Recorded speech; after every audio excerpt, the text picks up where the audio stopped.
மயிலாடுதுறை மாவட்டம் செம்பனார்கோவில் அருகே பரசலூர் ஊராட்சி மேலக்கட்டளை கிராமத்தில் உள்ள அருள்மிகு அவரைக்குளம் மாரியம்மன் கோயில் தீமிதி உற்சவம் வெள்ளிக்கிழமை நடைபெற்றது.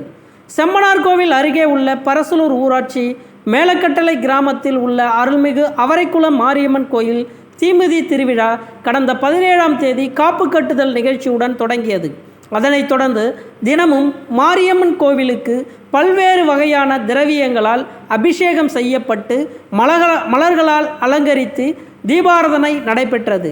விழாவின் முக்கிய நிகழ்ச்சியான தீமிதி உற்சவத்தை முன்னிட்டு காவேரி கரையில் இருந்து பக்தர்கள் பால் காவடி, அலகு காவடி, பறவை காவடி ஆகியவற்றை எடுத்துக்கொண்டு முக்கிய வீதிகளின் வழியாக வந்து கோவிலை அடைந்தனர். அதனைத் தொடர்ந்து வீரபாண்டிய கட்டபொம்மன் மக்கள் பொதுநல மன்ற நிறுவனர் மாயா வெங்கடேசன் முன்னிலையில் கோயில் அருகே அமைக்கப்பட்டிருந்த தீக்குண்டத்தில் பக்தர்கள் இறங்கி தீமிதித்து நேர்த்திக்கடன் செலுத்தினர். இரவில் அம்மன் வீதி உலா காட்சி நடைபெறுகிறது. இதற்கான ஏற்பாடுகளை மேலக்கட்டளை கிராமவாசிகள் மற்றும் விழா குழுவினர் செய்திருந்தனர். செம்பனார்கோவில் போலீசார் பாதுகாப்பு பணியில் ஈடுபட்டிருந்தனர்.